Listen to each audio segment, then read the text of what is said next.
Hello, everybody, and welcome back to another episode of the Cup Reviews, brought to you by Cup of Hemlock Theatre. I am your host, marketing manager, Mackenzie, and tonight I'm joined by a fantastic panel of some new faces. That's right, we have an entirely brand new panel, and we're going to be talking about a musical that I have grown to love a lot in the last year, thanks to me covering it on my other show, Before the Downbeat. But tonight we are talking about the 2016 Pro Shop Broadway revival production of the Lapines and Finn musical, Falsettos. Yes, that's right. We are diving into this wonderful falsetto land. And to join me on this journey, I have the wonderful Ari Weinberg. Hello, Ari. Hi, Mackenzie. How are you? I'm doing well, thank you. Welcome aboard. Tell us who you are, what's in your cup, and your favorite song, kind of how you came to falsettos. Oh, well, in my mason jar is some raspberry iced tea. Mm-hmm. I came to falsettos when I was a student at Sheridan College in my final year back in they announced that it was the final show in the studio theater for the season, and I was really upset because I wanted to do a Shakespeare play because that's what I wanted to do. And I was like, "What the hell is this?" And I was so angry, and a bunch of my classmates were like, "Do you know what this show is? Because you're probably going to be in it as the only Jewish male in our class."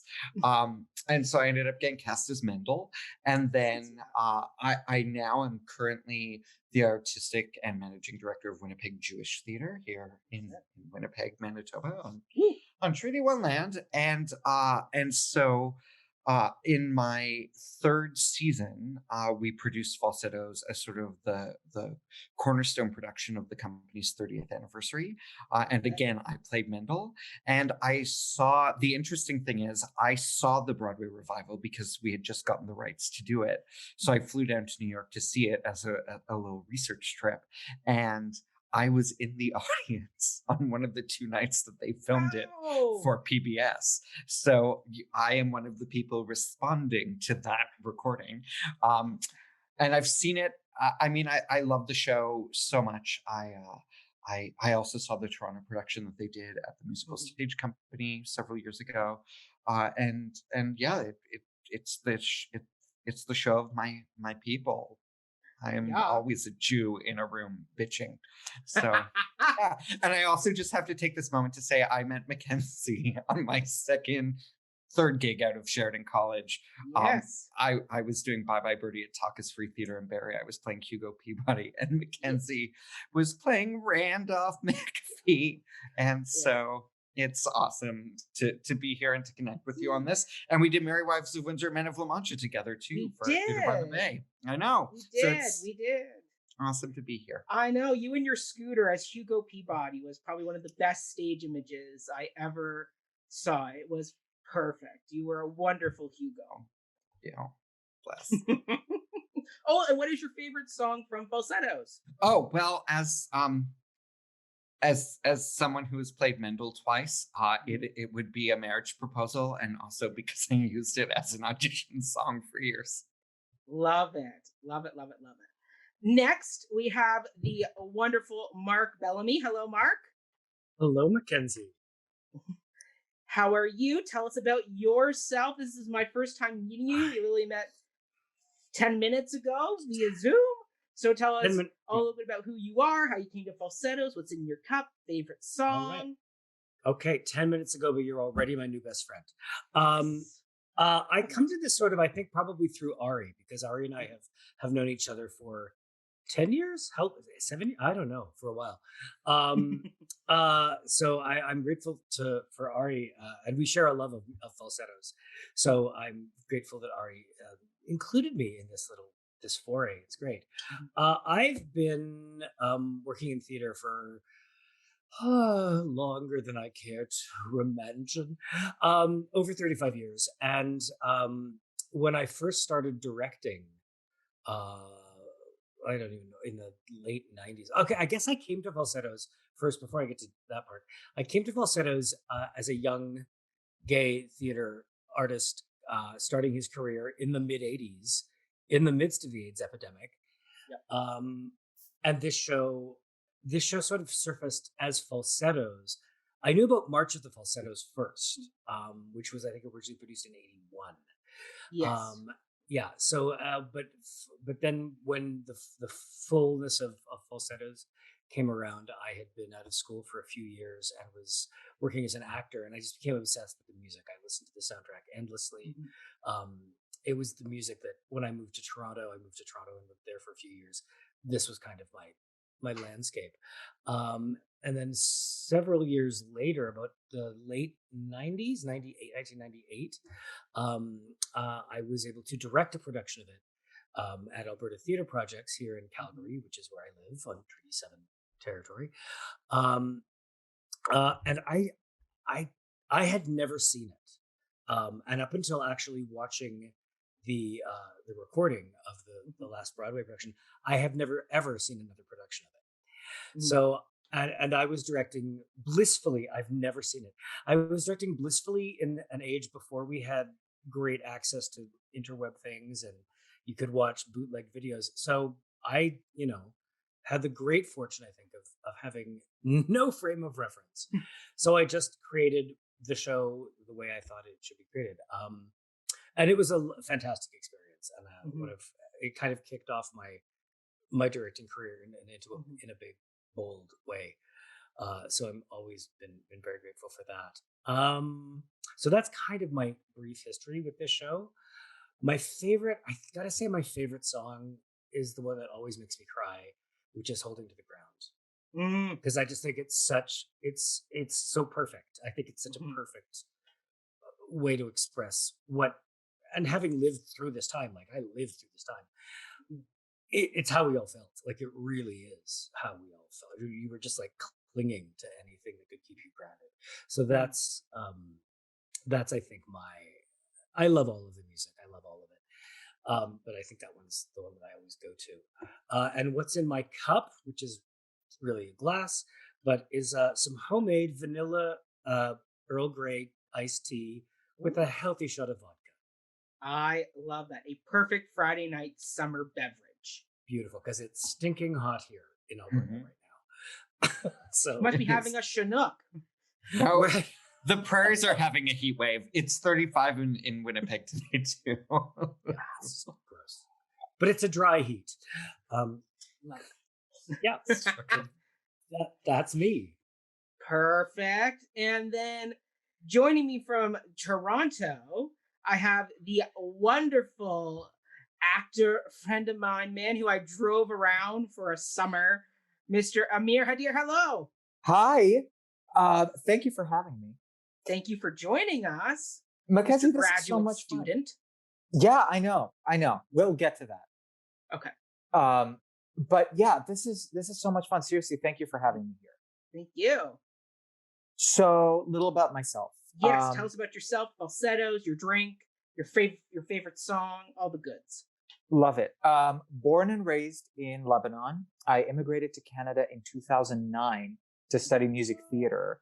And I just Googled best music theater program in Canada, and the Sheridan College website popped up. So I'm like, I'll just go there, not thinking that didn't matter if I was any good.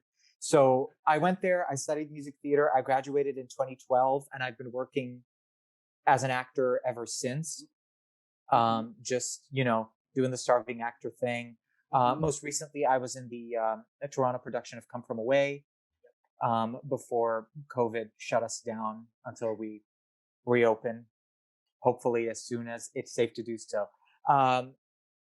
And now I'm actually finishing up my master's degree at University of Toronto. I'm getting my master's in drama, theater, and performance studies.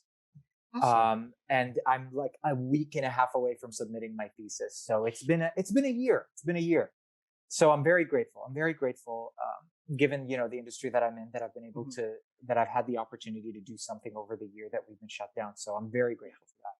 Falsettos didn't really come to my orbit in a very fully fledged musical way until the Broadway revival. But back at Sheridan College, I knew of quite a few songs from it. I knew of the plot. I knew of the story. I knew of the productions. but I'd never seen a production of it or actually read the libretto at all. But I have one of the songs in my book. Up until the revival, if you'd asked me what my favorite song was, it was "You Gotta Die Sometime," and it's been in my book since the Sheridan days. I use it to audition all the time. It's just a beautiful sort of 3-act play in one song. It's beautifully written. There's so much to do. But now, if you ask me, I'm not a Jew in a room bitching, but I am a homosexual, and so I also relate. But for me, as a homosexual, my favorite song in the show right now is "I'm Breaking Down," just because watching SJB, and we'll get to that, but watching her perform that, I have seen every performance she's ever done of that song 17 times. I'm obsessed with it. I'm obsessed with the way she deals with it. As for, this is so lame. As for my drink, I'm actually drinking water in my Free Spirit mug as an homage to Wizard. So beautiful. This is my drink. Love it, love it, love it. And tonight I am drinking a cup of Earl Grey tea for my official The Cup.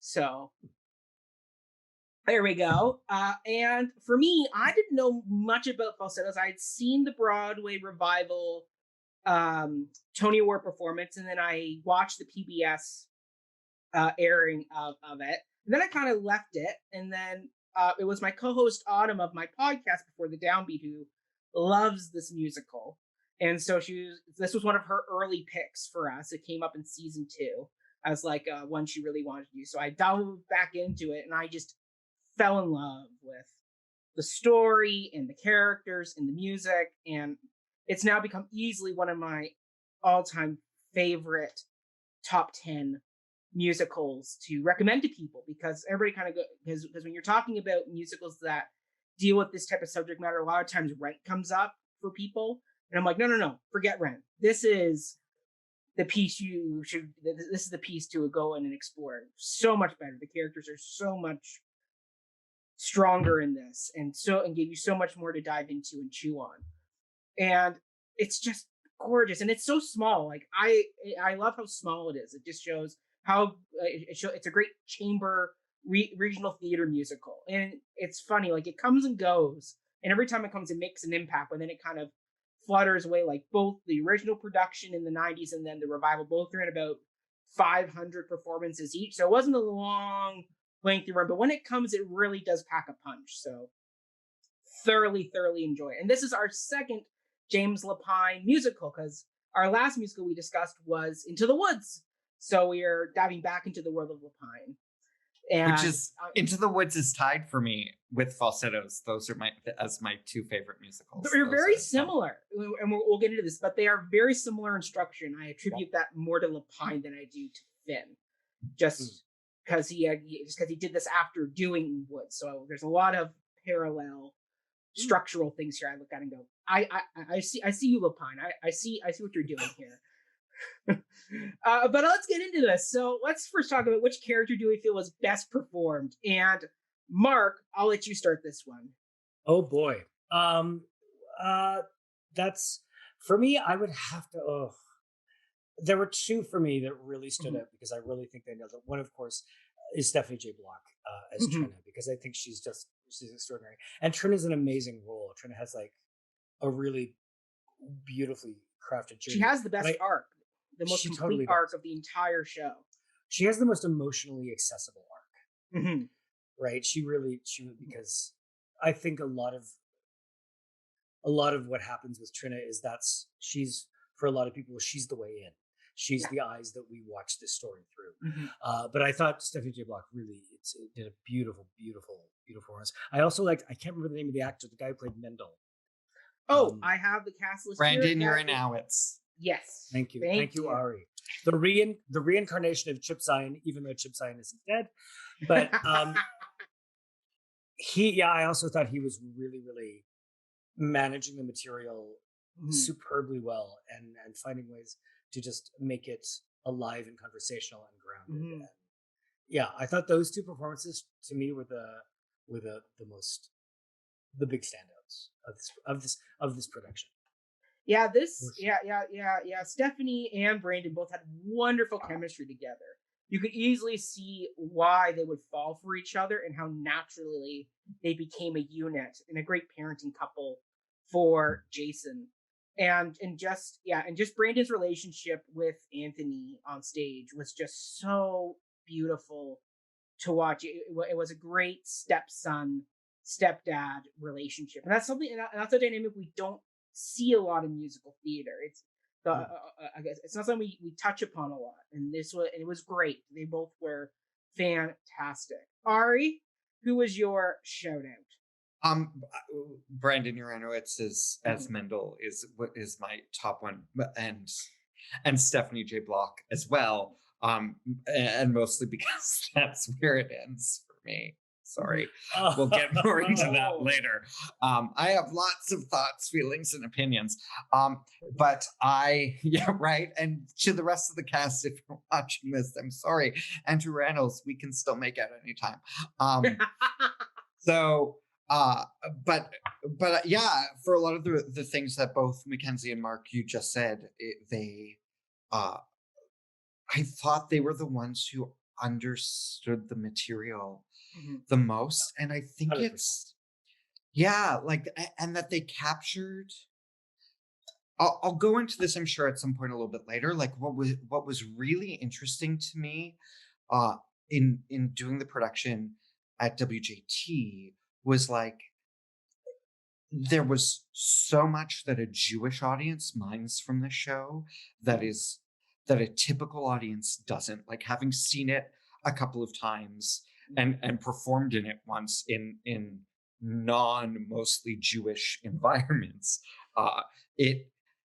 doing the show in front of a Jewish audience for a run, like the show is electric in ways that I had never seen it before.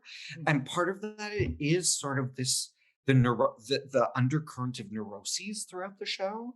And Mariam Bernstein, who directed our production, and is Jewish, that was one of the first things that she talked about when I met with her to direct our production, which was a co-production with Dry Cold Productions, I should say, also here in Winnipeg. But Mariam was very adamant that the neuroses of these characters had to always be spotlighted and managed at all times. And I thought Stephanie J. Block and Brandon Uranowitz really captured that constant sort of neuroses and anxiety and struggle of like always having multiple plates spinning in the air. Yeah. Or Stephanie's plates, bananas and carrots. Yeah, right. Like, yeah, she was just juggling all the phallic fruits and vegetables at all times. She was iconic in this performance. She really, every time she was on stage, I just wanted to watch her and her reactions and her journey, because slightest moves, she was so calculated in what she did. And as I said, like her arc is the most accessible, and it's the most, I think, cohesive of Act 1 to Act 2, where I'm Breaking Down easily goes into her Act 2 ballad of Holding to the Ground, and you can see that journey of her at the beginning of the show going, I hate Whistler, even though he's a wonderful, nice guy, but he's so freaking nice. Like, I really not like him. And then by the end of Holding to the Ground, has this new appreciation, this new connection to this family member this family member that's come into her life. And it's a beautiful kind of arc that gets done, and she just communicates that so well. And there's so much pain in her performance. She really captures the whole concept of a marriage ending. I think that's something that can sometimes get lost in this, because there's so much going on in Act 1, and it's so cacophonous with the scene transitions and everything that is happening, that you sometimes lose track of, oh, her marriage is ending, and we are seeing it breaking down literally on stage, and that journey of breakdown to new relationship. It's a huge arc just to take an Act 1 alone. The interesting thing about Breaking Down that I always find is it's to me it's a great song. I love that song. It is fantastic. But it's kind of weird because it's actually not from either of the two shows. Yeah. You know, and it's actually It's from In Trousers. It's from the first one, Oh, which is hardly ever done. And it actually is the song that Trina sings right when she finds out Marvin is gay.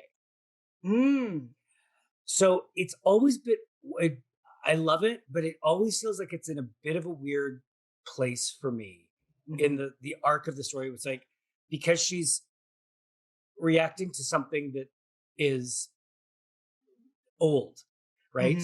Like, it's a weird, they put it in because it's an incredible number, which literally probably stops the show every night. It did in my production. It probably did in your production, Ari.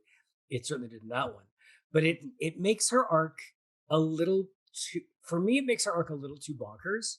Because she goes from I'm breaking down, and then she phones Mendel, and then and it's like, it's so compacted to the that I think the danger then becomes that Act One becomes too much about Trina, which I think is a problem in this production, because her performance is so strong, and for reasons that Ari and I can agree upon later. We may have watched the second act together the other night. I can neither confirm nor deny. Yeah, over Zoom, over FaceTime. Love that. But yeah, so I didn't mean to tromp on. No. Once again, this is this lovely piggybacking additions that come in with this, and you're right. I mean, thinking about it, yeah, Trina's. I didn't realize it was from In Trousers, and that's where that song came from. Because when I was looking up the original song list, I looked at Falsetto Land and I looked at Falsettos, but I never really looked at In Trousers, because you're right, it oftentimes gets kind of shuffed away because it's like, but nobody really talks about it. But it's not very good. More sense that that's where it comes from. In Trousers is not very good. The music is not. There's only one good song in it, and it's Breaking Down.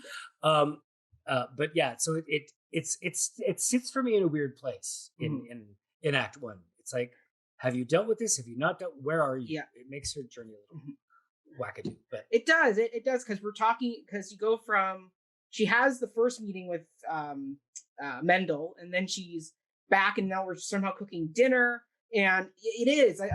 One thing. The first act is very, as I said, cacophonous. It's not as linear as Act Two. Act Two is a much more linear, straightforward journey plot. The Act One is much more ping pong, where you're trying to follow who and what, and now think about it more, it is in a bit of a weird, it's a weird place. It is a weird place. Amir, who is your shout out? So shockingly, my favorite performers are Stephanie J. Block and Brandon Uranowitz. And I know, oh my god, unheard of. You are the dissenter. I'm throwing a wrench in the middle of our entire conversation. So controversial. But you know what? My perspective on it is a little different, because I watched it as an actor, and I'm very interested. I'm always interested in, like, what can I steal? What's good? What are the choices? And I'm always been, it's such a thing of mine, something just straight from my theater school days. I'm so interested in what an actor does between the lines, and with stuff that isn't just what they would have gotten written down day one. And so Stephanie J. Block, for me, her performances are incredible, and the way she deals with the songs and the scenes are incredible. But for me, for example, scenes where she's just sitting down watching Jason, played by Anthony Rosenthal, just watching him sing as a mother, like how present she is in moments where she's not in spotlight. That arc, she's such a great anchor to that family in terms of her constant presence, even when she's not spotlighted. Brandon Uranowitz, I am stealing so much because the way he has little mannerisms and affectations and little moments where it's between lines and just things that inform character that let us in, that I absolutely loved, and I'm immediately drawn to him. There's a moment in Act Two, I can't remember which song. I think it's Everyone Hates His Parents. Yes. Where Trina and Marvin are just like right over Jason, and they're just, doing just guilting him into deciding one way or the other. And he just moves and goes, "Oh my God," and then just moves him away. And that moment is so brilliant in the way that it doesn't move too much into farce, but there are just moments of comedy and moments of affectation that are just very interesting to me, and just I'm so drawn to him as an actor in that. Mhm. So that's what I loved about them. I must say though, that doesn't stop right there for me. The difference for me is everybody else essentially in the show, specifically like Christian Borles and Anthony Reynolds, they sort of go in and out with how much I'm enjoying what they're doing or how much I'm resonating with what they're doing. At moments they're hitting it out of the park, and other moments I'm like, really? That's the choice that we ended up with? All right. But it's not like bad or good. It's just that this is amazing. This is all right. Wouldn't it? Okay, that's fine. But yeah, that's my yeah. And P.S. So, sorry, go ahead. No, you go first. Well, I wanted to say until Mark just said, because I also didn't know that I'm Breaking Down was from In Trousers, and now looking on it, I'm like, ooh, it doesn't quite. Listen, I wouldn't want it to be not in the show, and I wouldn't want Stephanie J. Block to not have done it, because it's genius the way she performs it. However, I've almost been like, why are you talking about something that we've known for the past half hour? One, two. If this is already about the inciting incident, then technically it should be earlier, but it can't be earlier because you can't have like a huge belty number for Stephanie J. Block to be, or whoever's, like because it would need to come before it would need to come before almost everything. Tight-knit family, right? Yes. Like it just starts with her like, in her bitch, kitchen. bitch, funny. I'm breaking down. I'm like, we just started. Yeah. Give it a minute. We just started. We can't have the showstopper at 5 minutes after. Literally, but you're right. You're exactly right. It's like, why are we talking? Why is she talking about this now? It's always for me been the problem with that song, because it doesn't belong. Because it's and because it also, for me, like, it has a pastiche quality. Like they're like it's this 100%. Weird vaudeville turn, right? Yeah. Like the that whole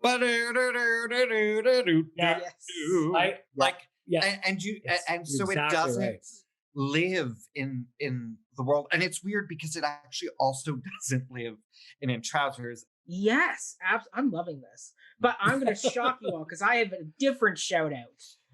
Okay, go. Who's your shout out? So Anthony Anthony. Yeah.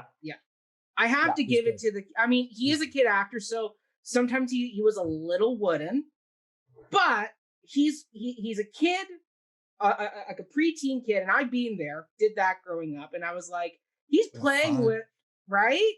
It's and he's playing with some of the big Broadway names. Like it's not just like regional theater. Like your mom is Stephanie J. Block and your dad is Christian Borles, like 2 Tony-winning actors, and you got to play opposite and do some emotional heavy lifting in this show.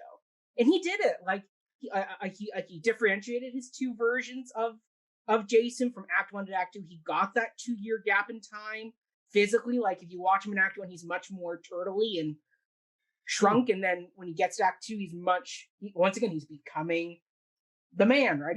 He's aging up, and so you saw that his comedic timing is great. Like the Jason, go see a therapist.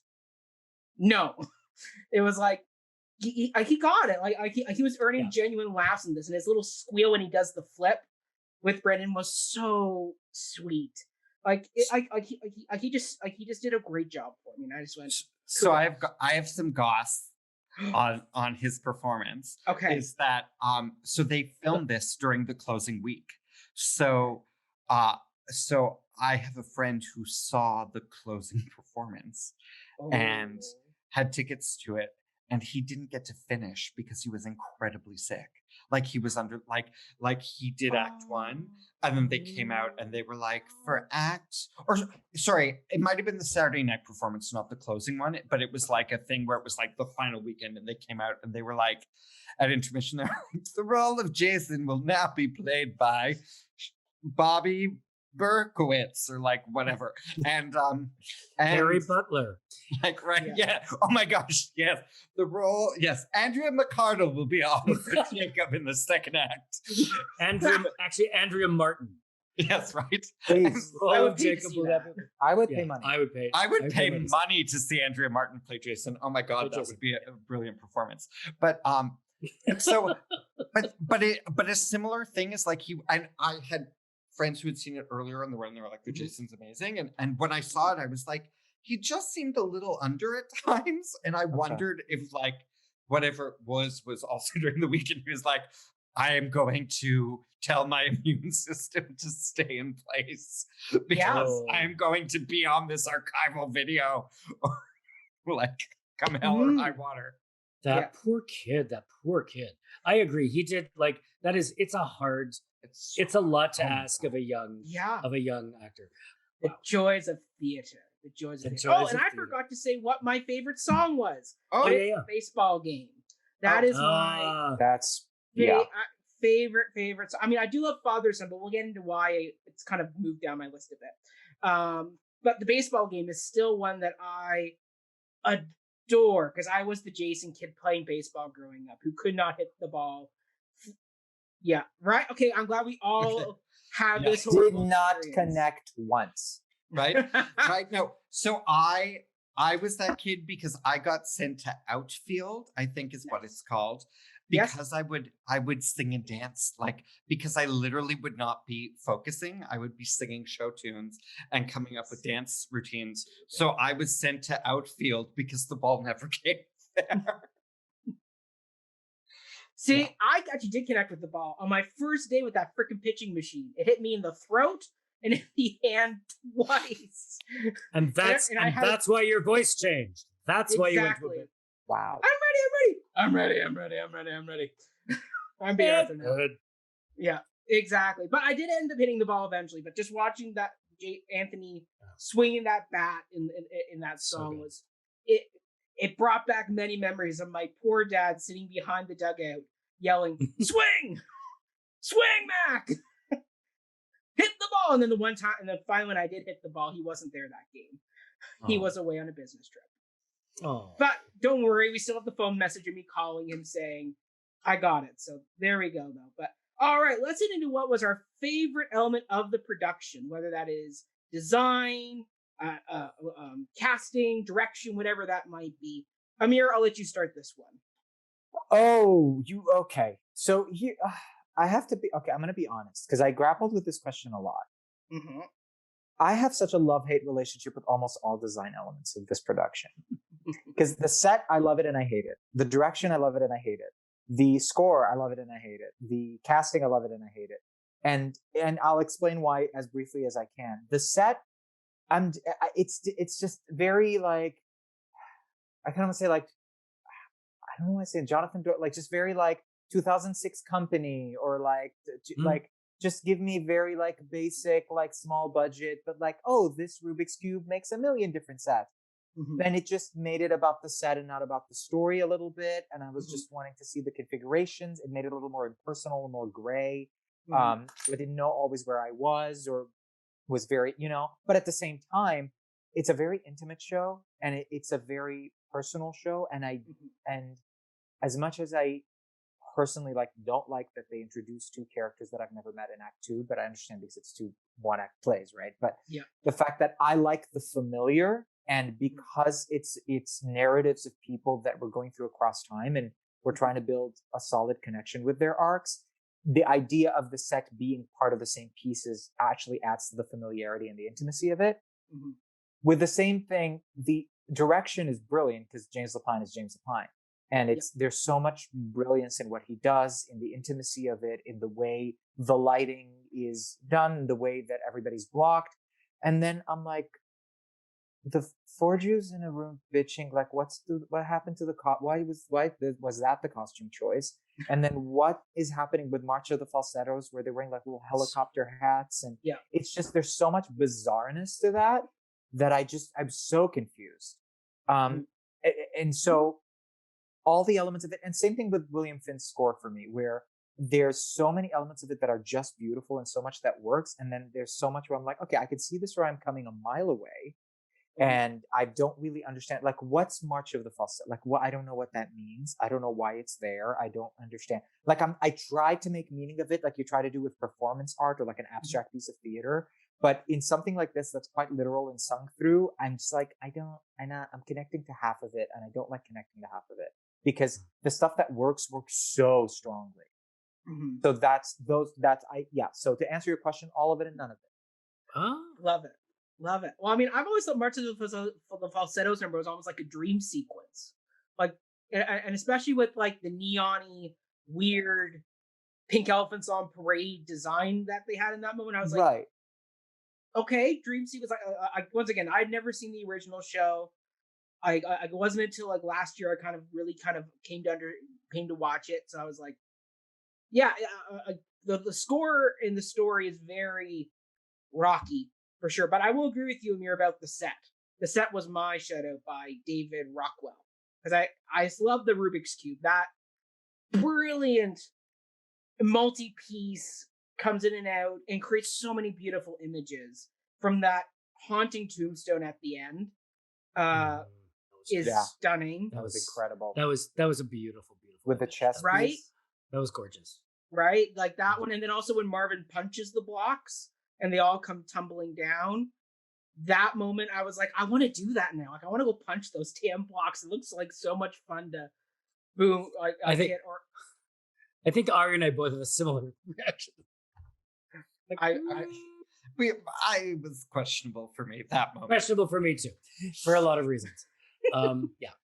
Yeah, I agree. I totally agree, and I agree with Amir that like that song and Four Jews are like, what are these songs doing here? Like, what are we? And I remember directing it because they present quite a challenge. Is like, what do I do with this? What do I do with this? And I think what I came to in March of Falsettos is I kept Trina on and made it about her perception of men who are still boys, which is what I think the falsetto is. It's voices that haven't changed. It's men who still think like boys. And I did a similar thing. I kept them all dressed as young boys, but they were all different, like what a young kid wants to be when they're growing up. So one was a cowboy, one was an astronaut, one was I can't remember what they were. So it was like the young gay men's version of the Village People. A Jewish doctor? No, they were all. It was like there was a football player, an astronaut, Wizard was a cowboy. I can't remember what Mendel was, but they were all like little. Wouldn't he be? Because directing it, you're like, what is happening? And even with Four Jews in a room bitching, it's like, okay. Why does this open the show? Why does this open the show? It's a great number. I love it. It is. It's hilarious. But yeah, and this whole thing about, and they've got, suddenly you're in biblical costumes and slavery happens. And you're like, wow. But yeah, I agree with everybody that it's, that's the score is, and I think Amir, you hit it on the head. I have a love-hate relationship with every element of the show. I think I can say with real clarity, though, that my least favorite thing is the casting, particularly of two roles, who are kind of important in the show. But tell us, which things. we can get to later. I just think that we will. We'll get to it momentarily. Okay.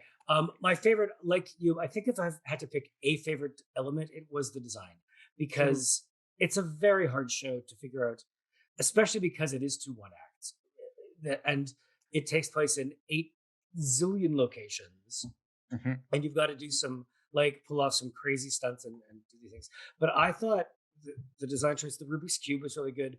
Where I really liked the design is when it got to the hospital. When it when that wall flew and it was all, and suddenly we were there, I was like, oh, that's it was chilling, and it was very effective, and it really helped tell the story of what was going on. So I think that for me it was definitely the design. It's so hard to judge lighting when you're watching the video for me. So I don't know if the lighting was good or not. We will get to the lighting in a moment. So I thought so interestingly, like, it is such a hard show to stage, and one thing that I really appreciated about the revival was the scene change music that they had, because that's not in the original, and in the original it's like every number ends in a blackout. Like, it's supposed to just be like, this number ends blackout, then this one blackout, like that, like it's written into the libretto. There's no transitions. There's no transitions. It's just supposed to be, so it's like, and they talk a lot in the libretto too about how things should be should whir and like constantly be moving, and that the ground is sort of always shifting. But I did like so that it went from sort of this fantasy into the reality of the hospital was like I thought that was something strong. But the other thing, but for me, I actually thought the strongest, and I'm going to be very specific, was Trina and Mendel's costumes. The men's costumes bothered me a bit. They felt a bit too contemporary. Like the hoodies, like it didn't quite feel of the time. Yeah. It felt a bit American Apparel-y in a way, some of their stuff. Yeah. But I thought that Trina and Mendel's costumes and Andrew Rannells' squash costume was also pretty great. I thought. That was a great, we've all seen like the Tony performance. We've all seen the Tony performance. Yeah, right. Like, well, we're going to talk about things that didn't work. So well, I mean, we can start that now because you kind of have said what you liked. So, Ari, you can start. What didn't, or what do you think was the weakest element? Wait, Mark, before we do, because I had the script with me, I was just looking at March of Falsettos. This is a weird thing. So see if you make sense of this, gang. At the end of March to Falsettos, they sing Home, it's off key, Blackout, as every song is. This is what I didn't do this, but this is hilarious. The lights come up on Trina. She is dressed like Mendel. Yeah, I know. Yeah. Oh. Why? Yeah. What's happening? What's happening? Weird. There's like psychosomatic something. Yeah. What did anyway, I just thought it was. Well, so in general, I actually didn't think the direction was strong. I actually found it a bit lackluster, and I found it. There was one moment there were two moments actually that when Mark and I were watching the second act together that I never really clocked before. I think because I saw it live and then I saw it in theaters with friends, and I have to say. I had friends, I took a bunch of my gay friends in Winnipeg to see it when they first aired it in movie theaters. And they hated it. And it was one of those things where it was like, I gave them comps to opening night to come and see it. And I knew they were dreading it.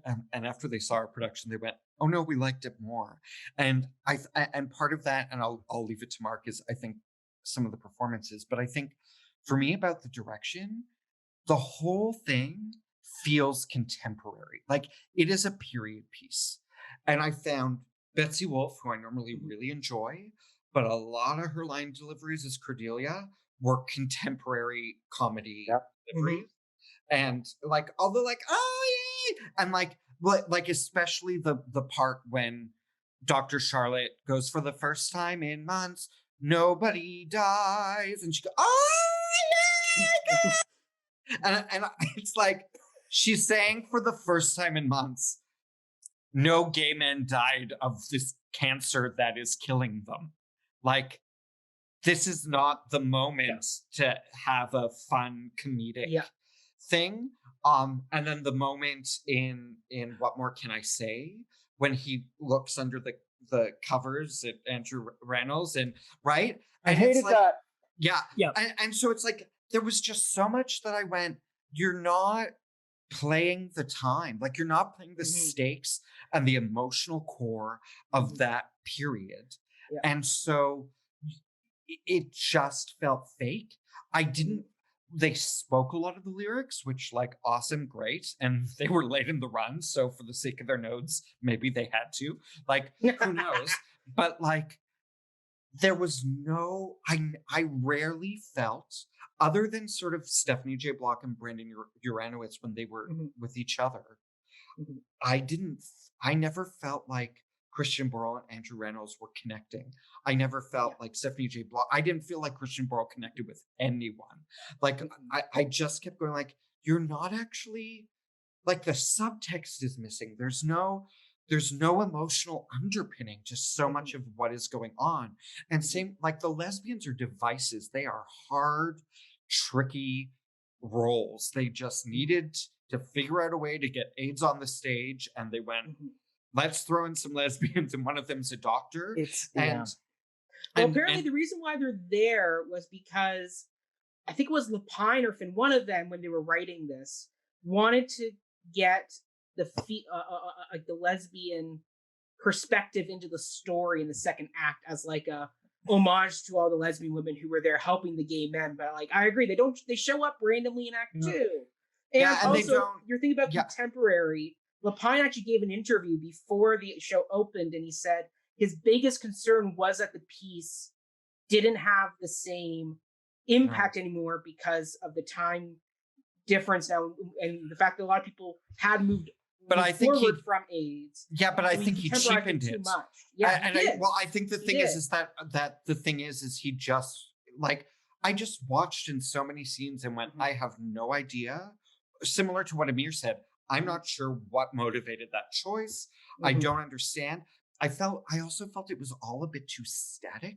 Like it just, there were moments where, and again, that neuroses, and I think it's part of the thing when you cast Christian Borles and Andrew Rannells, like, as somebody who runs a Jewish theater, I can tell you, you can't cast Jews in every role always, because there are not, like, and I don't want to see productions of Fiddler on the Roof that are all Jewish people. But there is a thing when you have Jewish leadership, which James Lapine is, but then also an anchor, and other than Brandon, nobody was in that production. Whereas in the original Broadway production, you had Barbara Walsh, you had Michael Rupert, you had the kid playing Jason, you had Janet, in off-Broadway it was Janet Metz, but like most of the Trinas have all been. Is she Jewish? She's not Jewish, no. But Chip Zion, like all of these, you have these people who could anchor it, and it's like that's what was missing, is that none of them are Jews other than Anthony Rosenthal and Brandon Uranowitz. And so that undercurrent that I talked about, sort of neuroses and stuff, like Marvin came off really sort of waspish, and that doesn't serve the story. And the last thing that I'll say before I go over is some of the rewrites is I don't know why, but it doesn't work to me. And maybe it's because I'm a purist and I fell in love with the original recording in libretto first. But the whole idea of Cordelia being a shiksa caterer, trying to make bar mitzvah cuisine, as opposed to really, she, like in the original, she's Jewish, like she's a kosher caterer, right? And it's that her food isn't good, because that sometimes happens. Like she's just not a very, like, in something about her being Jewish and a kosher caterer and understanding it, and her food not being very good, like the added level just sort of cheapened things and made it feel like it was trying too hard. Anyway, that's it for me for now. May I? Yes, go for it, Amir. Because Ari, you brought up something so that really, because Mackenzie, at the beginning you were like, oh, James Lapine, like Falsettos, Into the Woods, and I'm like, ooh. To me, there's a big difference and this is the thing. With Into the Woods, I've had a lot of conversations with like my best friend Kevin, who keeps saying at the second act of Into the Woods, he feels cheated because the first act is telling a story, and in the second act, they changed the rules on you as an audience member, and you weren't expecting it.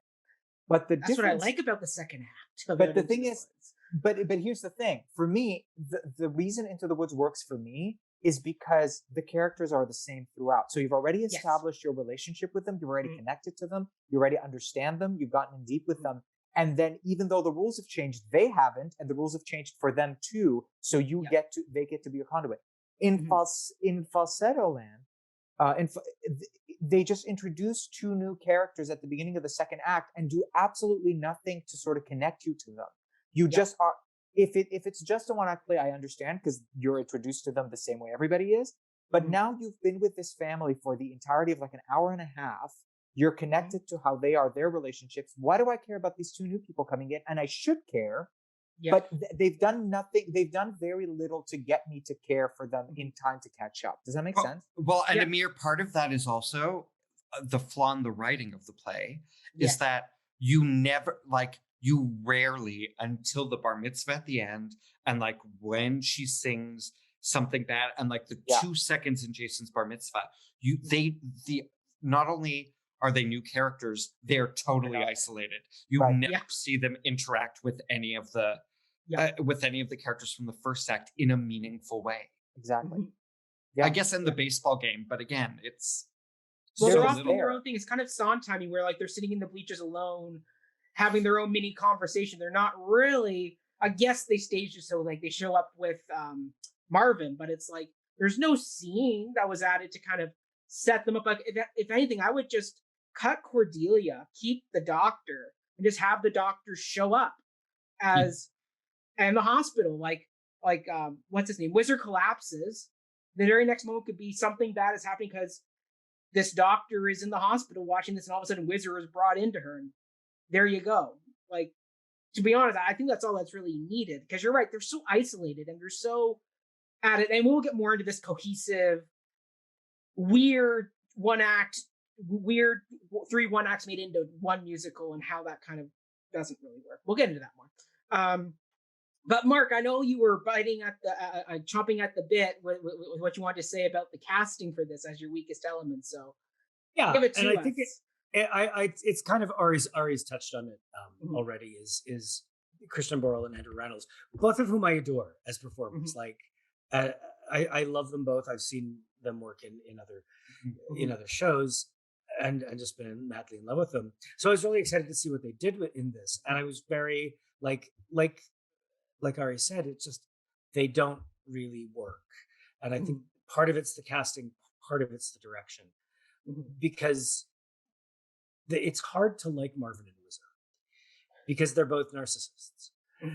So you've got to find ways to allow us into them as characters, and I don't think that ever happened, which is why I think it becomes Trina's story in Act 1, because she's the only person, and Mendel, they're the only 2 people letting us in.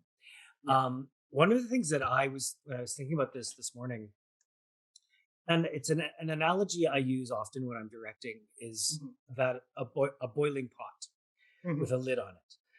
And if you keep the lid on the pot so tightly that you can't tell it's boiling, it just looks like a normal pot. So we have to see the lid move. We have to see the steam escape. We have to see things. And that's what Christian Borles isn't doing. He might have, it's a very good analogy for music. It is. Christian Borles might have everything in the world going on underneath it, but he lets none of it out. And that it's either nothing's going on or he's burying it so deeply that nothing comes out. And that's the problem, is you never see, which is why I think the end of Act 1 was weird. And it's why I didn't like him hitting the house, because suddenly all of the anger was venting all over the place. Yeah. And it was just, nothing had led us to that. Nothing had prepared us for like, Marvin's going to snap. Yeah. Marvin's going to snap. Well, that's interesting, because I also just didn't like it, because I was like, he's already hit her, which I know we will talk about. Right? Like, so it was like, why do you need to push everything over? Because it's he did later. But he does it before he hits it. He punches the wall, and it all comes down. Then he comes back and does the stage slap, which we'll get into that moment, because that is a big moment. Yeah. But I think by shredding the invitation the minute he walked into that scene, and then literally destroying their house, he'd already why is there's no value to the hit. Right. Yeah. No value to that slap. I agree with that. I didn't like Marvin at all. I was like, what is the appeal? He's a dick. Yeah. Well, he's not very likable. No. Because you've got to try to find ways to make him charming or understandable. Well, what you said, I don't think they did. Well, the thing is, the only reason, actually, it's really interesting, because as soon as you said that, Mark, I'm like, oh yeah, that's right. I really didn't like Marvin at all. And I'm like, but I liked Wizard, and I realized the only reason I liked Wizard is because Jason likes Wizard. Yeah.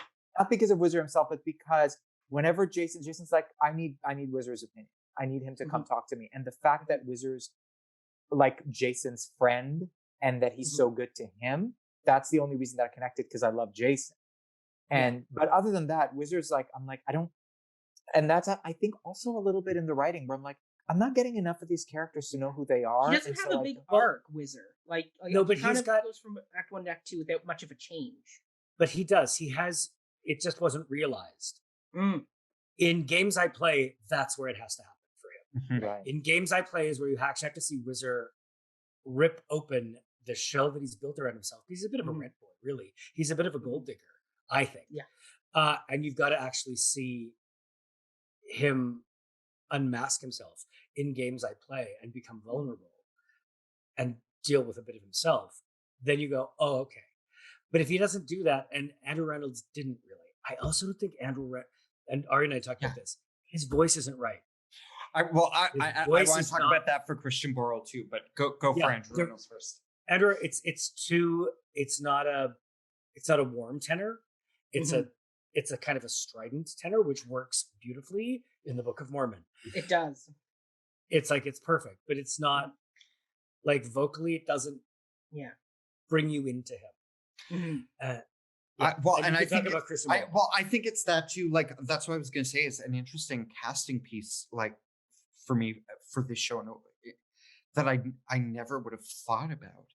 But Michael Rupert, who created Marvin, who has a very unique sound. It's not a typical sound that you hear, but it is a baritone sound, and it is warm. And I think part of it is Christian Borles, a tenor. He's not a natural fit vocally for Marvin. And I wonder, without that sort of bottom end in the voice, that also is a thing in terms of emotional connection for an audience. Bizarrely enough, that there needs to be that sort of, that's where some of the paternal stuff lies, I think, for the character. That in, a man kid, you'll be like, but he's the place for him is so like, a man kid, you'll be kid, because it's just not where his voice sits.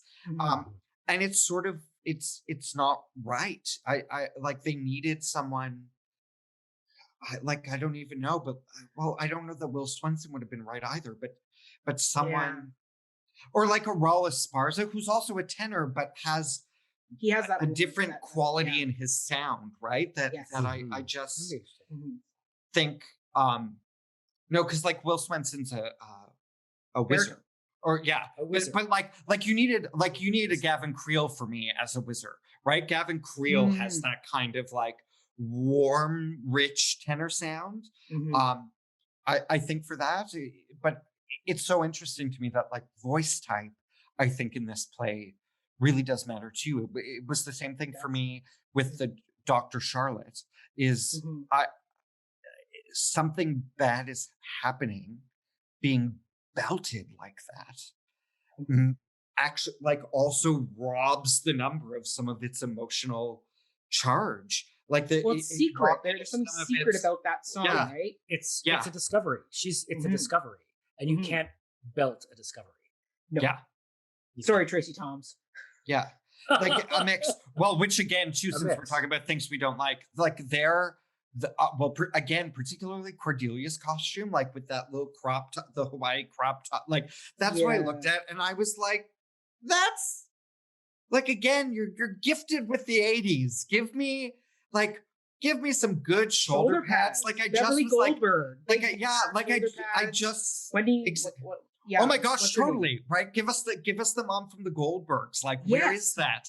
But like I just looked and I went, that is a contemporary lens on a 1980s lesbian. Like it just didn't ring true to me for some reason.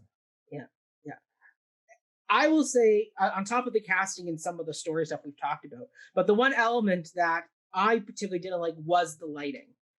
I found it made the show more stagnant, because except for a few moments where they did get a little bit more experimental artsy with it, like the neon coloring and some of the fun set like blocking work with the lighting for Day in Falsetto Land. Like the lighting was very kind of flat. Like it wasn't like it didn't help illustrate either passage of time, reflect emotion. Like I'm breaking down. It's a moment you could have some fun with the lighting with Stephanie J. Block. Like get into that. Like you have this sky, whatever it is, the city outline in the background. Now I don't know if it's because of the way it was filmed, I couldn't see it. Ari, maybe you can comment as if you did see it. But like, did the cityscape change color as like she was singing it to reflect her emotions, or was it kind of just nightscape in the back? I don't remember that, but what I will offer is having filmed 2 shows because of the pandemic this past year. And one of them, our production Becoming Dr. Ruth, which the original production had like 300 lighting cues, and the site was constantly changing as we went to different locations in our life. And when we filmed it, we reduced it down to 10 because cameras capture light differently, and you have to light shows. So I actually wonder if, because I saw it when it was filmed, I don't remember a lot about the lighting, which is maybe a thing, but I also wonder if it was altered, like some of the lyrics with the swears in them. Turn it PBS. My life would be dull as the lake. Like, what was that? Flat as the lake. Whatever. Well, the lyrics were dull as the lake. So, but the lyrics were boring as shit. Yes, that's just what the lyrics are supposed to be. Yeah. But then I do wonder if they had to adjust the lighting because it was being filmed. That would be the only thing. Yeah. I mean, absolutely. I mean, now that you mentioned about the camera work, because we've talked about lighting in past reviews as well, because we're all watching pro shots. Like, sometimes the lighting, I assume the lighting does have to be altered, and does that mean they kind of go a bit more of a wash to kind of do that? But yeah, I mean, just the lighting. Like, sorry, Jeff Kreuter, who designed the lighting. Like a lot of the scenes in Act 1, which once again, as I said, very cacophonous. You're bouncing around from location to location to scene, and you're trying to get the story, and lighting can help with that a lot by providing proper focus. It's like underscore. Underscore gives focus to the audience. Lighting does that too, because lighting helps. And that's what's different about lighting in a film versus on stage. On stage, you can all of a sudden go a heavy red to illustrate anger, or a dark blue to illustrate some type of emotion, because it's a musical. You have that license, that extra willing suspension of disbelief that you can't do on film, except for West Side Story in the 60s. That they did lean into that, and it worked. And South Pacific. Oh god, well, that's a whole other story where they did that by accident on set, not realizing they couldn't decolorize it in the editing room, which screwed them up royally with that freaking canary yellow. But but lighting a pro shot. Now I really do want to talk to the lighting designer and be like, you have to change some of your lighting cues to fix this. Because I will say, maybe, and this sort of speaks to it. It was sad because it is one of my favorite musicals, and I was so excited to be there. But I was sitting about 5 or 6 rows from the back of the house. Okay. A few seats in, house right. Okay. And so there was a camera at the end of the aisle, like very far house right, a row in front of me, and I spent a lot of the show between watching and seeing what was on the little screen of the camera. Like, I was like, what are they filming? Well, that's interesting that they're like, so. I do that with the conductor video in the theater. I like putting myself in a spot where I can ping pong between the stage, just because I do like watching the conductors and what they do to cue the actors on stage, because it is such people miss it. Like, unless you're a theater person, you don't know that there is a camera there with the conductor. But it's fun watching them sometimes, because the way they cue or the way they emote themselves is fascinating. But watching a camera, it's tricky. Once again, like, pro shots, like they're kind of like a newer thing that we hadn't really had. Like, they've kind of come into being a lot more thanks to the pandemic versus prior to. It's fascinating. Okay, well, let's get into this. Do we think this production is worth the watch, and would we recommend it to somebody else? Ari, I see you chomping at the bit for this one, so I'll let you. Oh no, I'm just laughing because I'm torn. I mean, I think it's great because I love the show, but I think the tragedy about Falsettos is that there's no original cast recording, because it's March of the Falsettos in Falsetto Land, and there's a lot of fat that got trimmed to smush them together. And I will say this: I love the musical stage company. That's where I worked before I came here. Yeah. But when they did the show in Toronto, 7 or 8 years ago now, I guess, when they did it, they got permission to do falsettos, but to do it as March of the Falsettos in Falsetto Land. Oh wow. And that it was too much. It like there was just like you realize that they really did a lot of work to actually make the first act more cohesive and to bring it down for the show, for the 2-act version. And also in that production, the set from Act 1 was so Amir, what you were saying, imagine that not only do you get 2 new characters in the second act, but imagine that you go away for intermission and you come back and literally the set is entirely different. Yeah. Right? It was like you were watching 2 totally different shows. Right. Because they were. Because they are. Yeah, they were and they are. They are. That's how they did them. They were 2 different shows. Exactly, right? So the sad thing for me is that there isn't one of the original Broadway cast. And I wish that there were that had sort of the original one, because again, the revival has a lot of lyric changes, some that I think are stronger, some that are not, and some that are just fine, indifferent. But there is no real there is no real capture of the show orally, orally, for people to hear and get a sense. So because of that, I would probably say watch this because you will get a sense of it, but don't watch it with me because I will be sitting there like this for a lot of it. Now I do want to watch it with you. Yeah. Just for the reactions. Mark, as someone who has directed this piece, would you recommend it to other people? I think I probably, in the long run, would, much like what Ari said. But I mean, I directed it literally over 20 years ago. So to me, it was really fascinating to watch it again and remember things about it that I was like, oh, right, that happens. Oh, yeah, that number's weird. What is that about? But I would recommend someone watch this and then actually go and listen to the original recordings of March and Falsetto Land, because I think you get a much better sense of Whizzer and Marvin and their journey through those recordings. And that's what I think you don't get here. I don't think you get that in this production, which is, I think, really unfortunate, because I think people could watch it and go, why do I want to watch this show with these 2 incredibly unlikely characters? Mark, when we watched it, I'm exposing your vulnerability now. I'm sorry. But you were still a mess at the end. Oh yeah, because the show does that to me.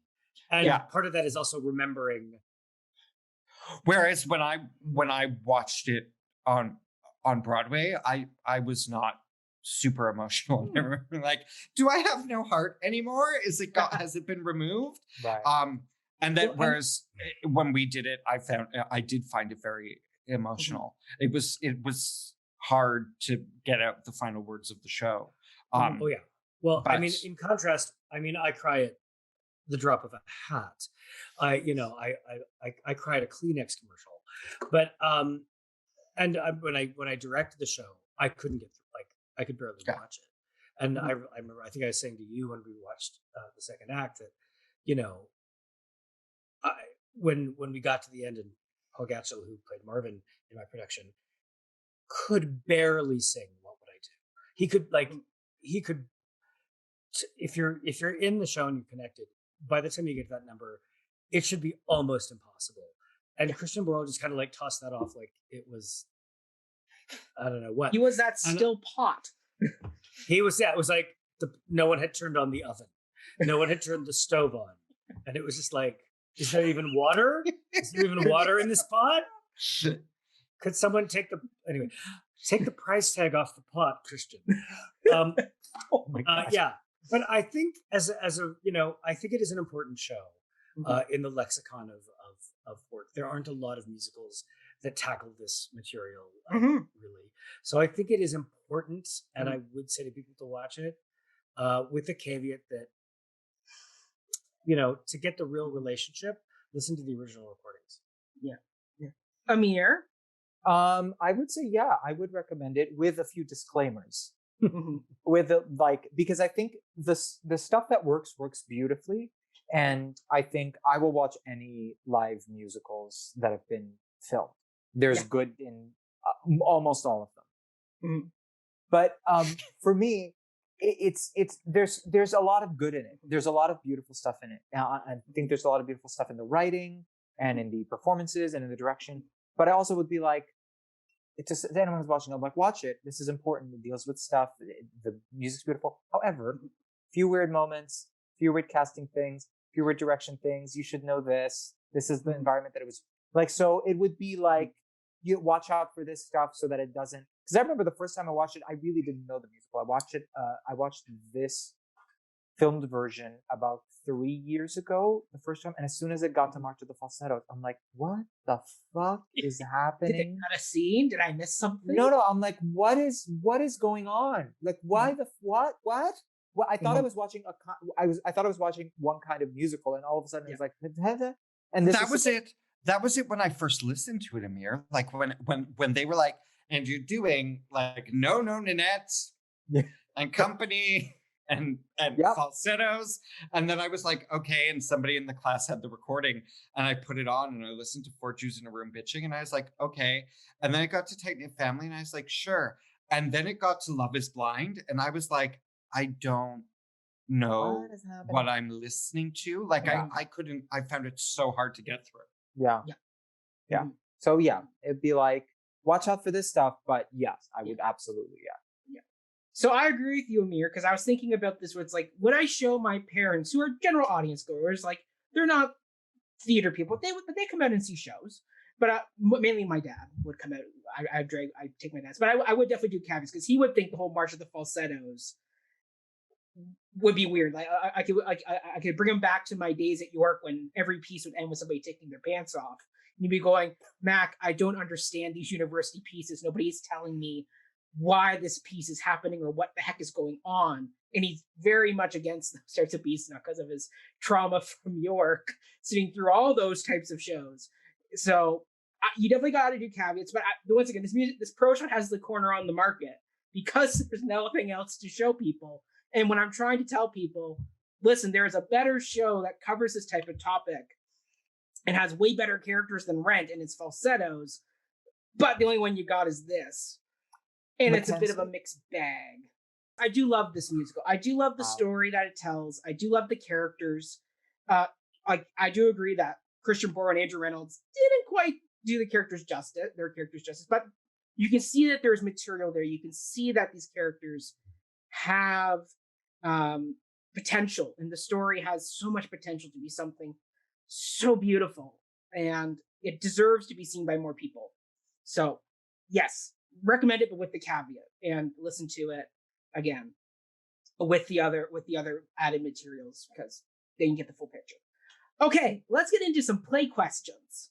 So first off, as we've discussed, this musical is based off of 3 separate one-act musicals, all centered around the character of Marvin.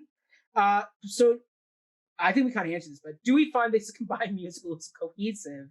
And do the character arcs and merge plots make any sense? Amir, you're making faces, so I'll let you start. And I don't want to take long. I would just say cohesive, no. Because I'm much more interested in Act 2 than I am in Act 1. I'm much more interested in that story.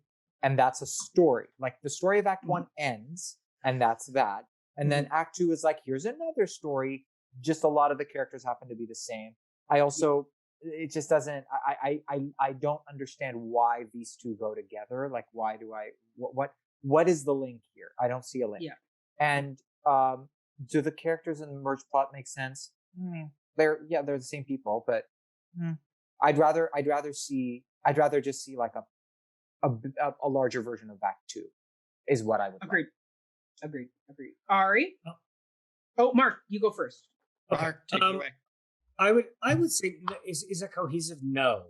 I found when directing it that there isn't one arc. There's two arcs. Yeah. Act 1 has an arc, Act 2 has an arc. I think it's pretty obvious. I think it's generous to say it's compiled from 3 musicals. It's really just 2. Yeah. Right. There's just one song from In Trousers that doesn't really make sense, as we've talked about. So it's really just those two musicals combined. So yeah, there isn't. Does it make sense? I think it can. I think the way it's presented, the way it's directed, you can make linkages that help to create more cohesion. I don't know that this production does that, but is there one solid arc to this piece? No, there just isn't, because that's not the way it was created, and it was, it's two things stuck together, to make a whole. Well, and I'll go for it, Mackenzie. But I was gonna say, but I think what ties it together is the idea of, and this is the clever turn of phrase I used when I wrote my director's notes 22 years ago, that I really like, and I've never forgotten it. But I think what I said was, Falsettos isn't necessarily a play about family values. It's a show about the value of family. And I think that's where you can find cohesion. Right. I'll drink to that. It's a good. Well said. Well said, Joanne. I mean, In Trousers is a hot mess. It's a kind of a fun. I don't think I've ever listened to it all at once, but I have in chunks. Like there's one part in Trousers. This is just a thing. Sometimes when somebody will do something that upsets me or hurts me, it's like literally I go to In Trousers. There's one part where everyone is just saying like, I'm a person, I'm a person, I'm a person, I'm a person, I'm a person. Thanks, Will. Whenever somebody hurts me, that's what I always hear in my head. I'm a person. But yeah, no, is it cohesive? Not really. But I do think, I mean, and part of that is because they are two separate musicals. Like there's not even the conventional sort of trope of you get to hear some of the songs from the first act make an appearance in the second act as a reprise where they've grown or something's changed or, but I think it so much depends on casting. Like Ryan Kelly, who played Marvin in ours, was a huge emotional anchor, and Laura Olafson, who played Trina, was just phenomenal. And same with Justin Stadnick, who played our Whizzer. And they really, the three of them really bonded, and they had great care for each other. Which is interesting because in the first act, I mean, really in the show, so much of it's like, and Mendel's over here in the corner, just waiting to like it's, Len's dinner. And it's the three of them, and they, in ours, like they really bonded, and it was really something beautiful, and that sort of helped to carry things through, because the through line there is that Marvin, like the marriage is over, Trina is starting her new life with Mendel. Like there are a couple of little things that I think that do tie over, but a lot of it has to be, I think, the actors' investment in the storytelling and their characters to make the two acts cohesive. Yeah. And when you have a fresh pot, when you have a when it's still in the box, which is funny for Marvin, but when it's, then you don't get that.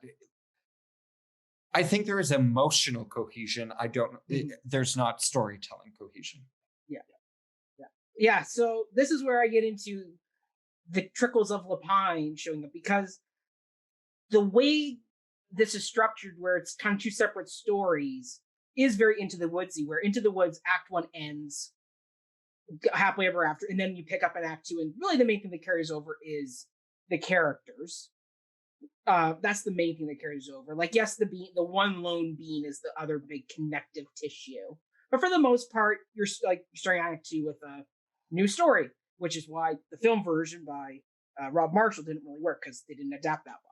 But yeah, like, so these are two separate entities. And I mean, even the storytelling styles are very different. Like, Act One is a lot more abstract, cacophonous, not linear. When Act Two is very linear, which is why I agree with you, Amir. I love Act Two way more than I like Act One. Act One, I sit there a lot of times going, okay, because of Wikipedia, I'm reading the stuff ahead of time. I may string things along a bit better. Act Two has the bigger emotional punch for me that I enjoy, and I enjoy Marvin and Whizzer a lot more in Act Two than I do in Act One. Act One, I'm like, dear God, Marvin, like I have to sit through another act with you. Okay, let's do it. Yeah. So yeah, I mean the thing is like and are the character arcs and the merge plots making sense? Trina's makes the most, because that's what you said. Her two big ballads of Act One and Act Two do have a bit of a linking bit to each other. But like Marvin, for example, we end Act One with him slapping his wife, which we'll get into in a hot second. But then then it's the 2 years later, and all of a sudden now Marvin is a totally new and evolved character who is nicer. Somehow, he's being forgiven and has a decent relationship with Trina, who I don't know why she can still interact with him. Besides, they share a kid, but like he slapped her, and so the whole journey of him from Act One, where he is really annoying and not likable, to Act Two, where if he's done correctly, you do connect with him. That whole middle journey is kind of missing for me. I'm like, we're missing that, and I think a way to fix part of that problem is you have to move father and son to the beginning of Act Two versus having it at the end of Act One. Because it comes so quickly at the end of Act One, it's like, hold on, why is he now all of a sudden talking to his son after he just slapped his wife? Act One should end with Marvin alone on stage after he slapped his wife, not ending with this beautiful ballad of father to son. That moment should come as a button to kind of end or open Act Two as a way to kind of connect to Act One, where it's like, hey kid, I know 2 years, we've had a journey, like you're now getting closer to your bar mitzvah, you're now talking about girls more. Let's have this conversation with each other. Because I mean, my dad had that with me on a drive home one afternoon. We had a very similar father to son conversation where he said, no matter what, love ya. Like, you choose you, love is love, is love. So like, so the fact they have that at the end of Act One, and it feels so jarring. It feels like such a weird left turn all of a sudden, where it's like, let me sit in that slap some more. Because that moment is so, like, it shocked me. The first time I watched this show, that slap shocked me. Like, I was like, oh wow, okay, we're going that direction. So yeah, I think that maybe would be able to help, kind of, because once again, Marvin is, he should be a bit more of the through. I mean, this was the Marvin trilogy, as Finn calls it, and it's Marvin's journey with Whizzer, and ultimately Whizzer dies. But like, he should, right? Spoiler. How? Spoiler. But like, that's the journey, is we should be connecting with Marvin, and yet we miss that 2-year character evolution. We're getting the end of his emotional journey. And almost it's like, well, why is Whizzer now getting back together with him? There's no real reasoning behind it. And also their breakup has never fully sat right with me. I've never fully gotten the moment of we're breaking up. Like, it kind of comes and it's like, okay, I can buy it a little bit, but like, still kind of bit of a left field, another baseball reference, like moment there of like, okay, all right, they're breaking up, great, clear, because Christian Borles comes out with a freaking suitcase. I mean, I think if we didn't have the suitcase, that would be a way muddier moment that you wouldn't really know, oh, they've broken up. So yeah, as I said, like, it's Into the Woods, but Lapine missed what Into the Woods did right, because I think, Mark, you said it, where Into the Woods, the second act is still a continuation of the characters. Like, you're still understanding who's Cinderella, the baker's wife. Like, you track Baker's wife's crush and lust for the princess in Act One, now gets fulfilled in Act Two. Those characters, even though the stories are changing, there is still that larger emotional character arc. And the music, there's also a musical through line, right? As I already said, there's no musical through line in between these two. Yeah. In between these two shows. Mm-hmm. Yeah. Yeah, it's very difficult. They're very it's. I think the thing is, because they were written as 2-1 acts. Yeah. There is a natural conclusion to Act 1, which had to be father and son. I mean, I don't know. Maybe Ari, you know more of the provenance of the creation, but how much of this writing was Lapine and how much is Bill Finn? And how much is, because I think it's I'm mostly, I believe it's mostly Finn. It is. I think so too. And I'm pretty sure it's mostly Finn. But the other thing too is, I have pushed back a little bit, Mackenzie, on a couple of things because Push back, Ari. Give it to me. I will. Because I think one of the things about it is that he thought he was done with March of the Falsettos. And then it was a thing where he had an invitation several years later. And he will say that what happened was so many people kept saying, what's next in the story? What happens next? Like, I want more. And so then suddenly, I think it was Playwrights Horizons. No, it was somewhere in some off-Broadway company that went like, come. And he went, I think, I have. It was Playwrights Horizons. Yeah, that I have this idea. And so then it got made in 87 or 88. 90. 9 years later. There was 9 years. 9 years. Yeah. Right. And so, so I think, and he, like, in 9 years, you're a different person as well. Yep. Like you're a much more evolved person. So no wonder the second act is a more evolved musical as we sort of define them, you know? But I think one of the things about Into the Woods is we know who those characters are, but I do think that there's a consequence to their actions. Like, it's not two separate shows. It's that we know, we've seen everything that we know. Right. And then the second act is watching the consequences of their actions. Right? Like, and that's what they had always set out to do. And I think to some extent, that is the case in Falsettos as well. We see the consequences of the actions.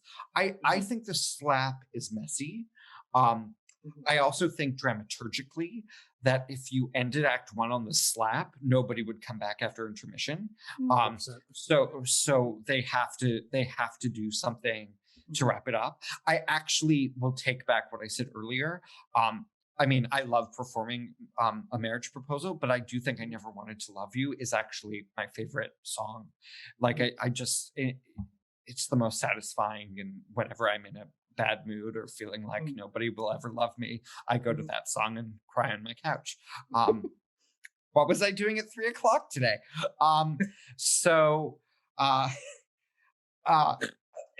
I think the slap is part of the periodness of the piece. Like, it was hard when we did it.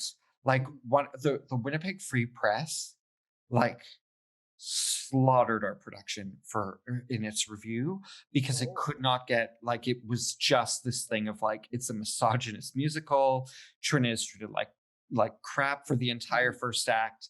And again, it was like, I went, well, you're looking at it from a modern lens, and things were different in the 80s. Like, you know, there were different expectations of housewives in the 80s than there were now. And I mean, and the thing is that the slap isn't the only reprehensible thing. When in preparing for it this time, like, I happen to know several Jewish psychiatrists in Winnipeg running a Jewish theater. And I sat down with one of them to talk about Mendel's relationship with Trina. And that's pretty reprehensible. Like, if we're talking about fucked up, not cool shit in this musical, he literally goes against everything that in the 80s people kind of just swept under the rug and went, whoa, but it was still against the code of ethics. Like, even in the 80s, marrying one of your patients was a no-no. And that's never really addressed in the show. And I don't like, and that's the thing, is that I don't have much to say about the slap, because Marvin is a pretty despicable character, right? Like and he has a lot of anger, and we see it with him and Whizzer as well. And he bottles it. I think in our production, we staged it that what was he trying to get? There was like, that number was hard. Like, we literally changed. That was the number that we kept changing the blocking to. Like, it was the one, when you do a show and you're like, every time you get to it, you're like, are we doing version 1, like 13A or 13B, or did we figure out a like completely new 14 staging? Like, I don't know. And like, we were tinkering with that number until opening night. Because it's so hard. It is so hard. And I think it was a thing that we had him trying to get out, and that Trina ended up being in his way, and they didn't make contact. Like, we all just went slap. And I mean, the amount of times that I was like, I can't count, slap. But it's the slap is hard. And even now, 3 years from having done it, I don't know, like in the post-pandemic world, if that's something that could be done. I do sort of wonder. And I don't know. So I do think the slap is problematic. But I also think you can't sort of discredit that we do see these characters 2 years later. And in Into the Woods, it's just that we know who Cinderella is, and we know, I mean, we don't know the baker and his wife, right? Like, that is, that we don't know what that story is, right? And what's interesting is, but the second act of Into the Woods is we see the baker and his wife basically paying for the consequences for trying to have this baby. And so I think there's I do think there's something in the second act about Marvin's redemption, and seeing him sort of go, I was in, like, it's in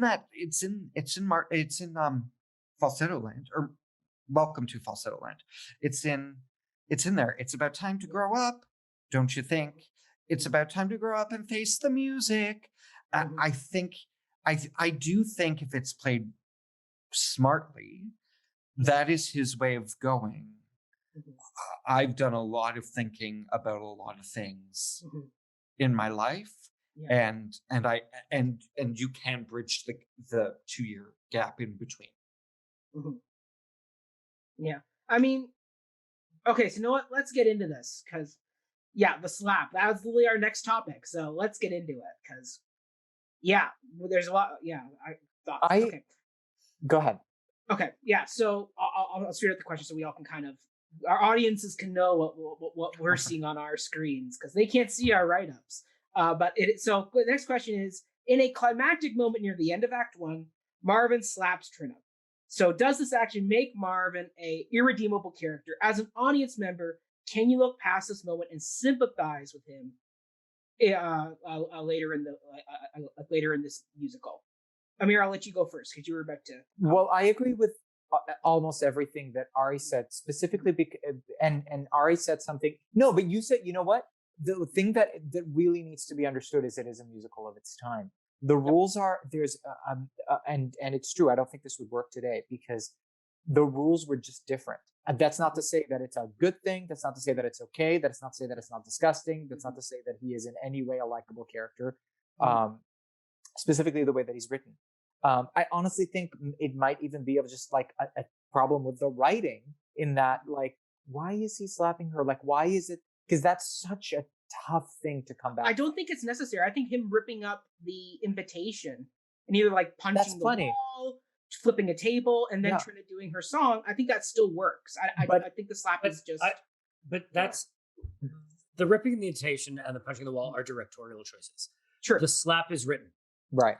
The slap is written, so you can't get away from it.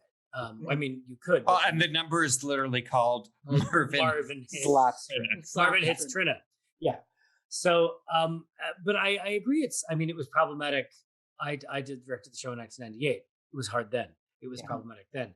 Anytime you see a depiction of that kind of domestic abuse on stage, it's very difficult. And interesting that you were talking, like, I think the staging of it, everyone I've talked to does it exactly that way, where like there is no contact. It is done, it is theatricalized, which I think helps to take some of because I remember when we first staged it, we're like, let's try, like, what if he actually like made contact? And like it was like, it's just too ugly. It's like, that you would never be able to come back from.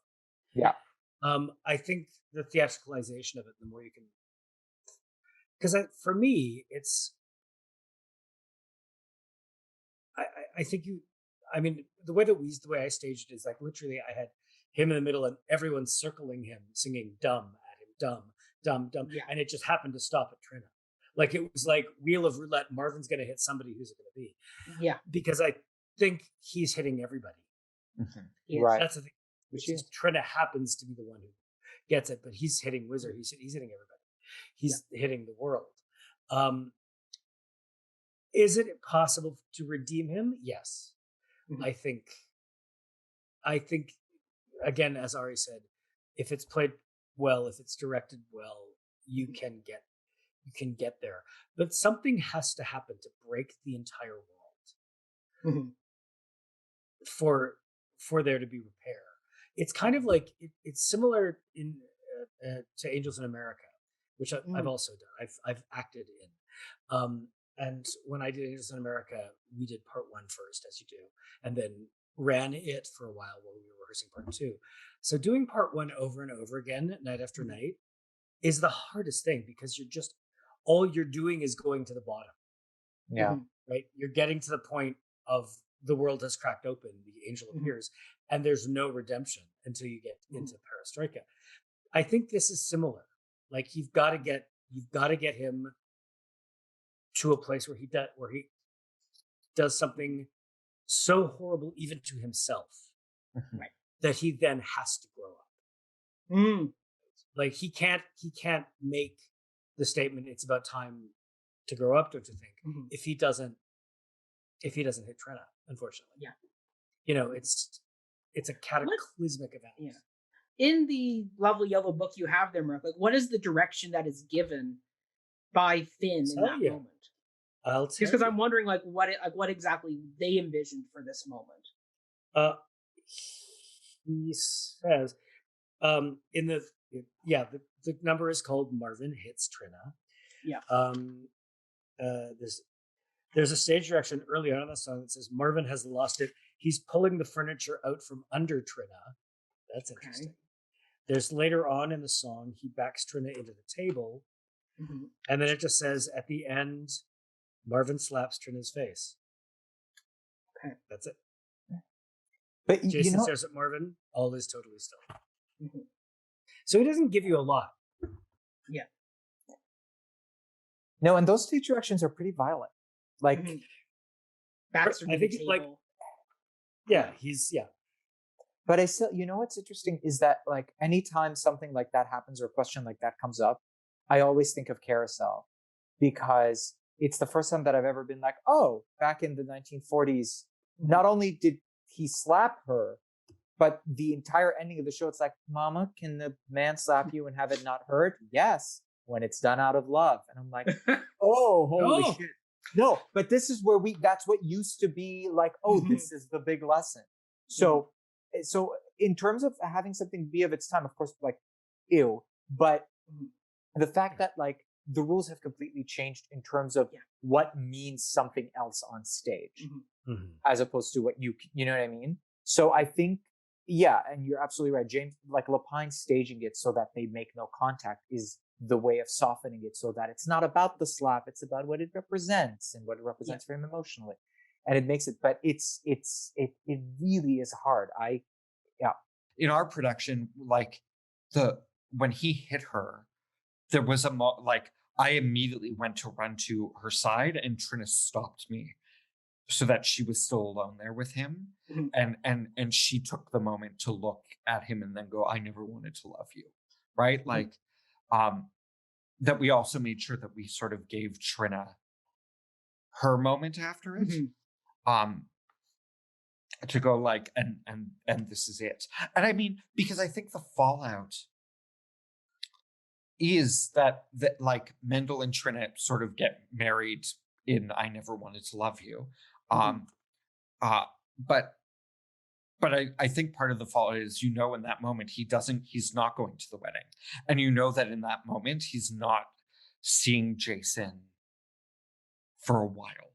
Like Right. He's getting his, like, to me, it's like father to son happens on probably the first, last weekend, or his first weekend back. I would imagine that the slap happens and then they don't see each other for 2 to 3 weeks.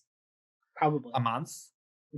And then father to son is the first thing that happens after that, right? Yeah. Like is a reconciliation in a way there. But it's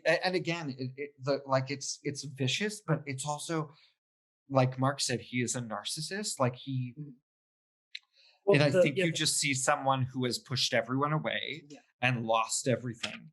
And it is that thing, Amir, to your thing earlier about the set, like the original production, everything was on wheels, right? So when he's pushing the furniture out, it's just like all you have to do is tap it and it goes. Right. That was my whole production. Everything was on wheels too. Yeah.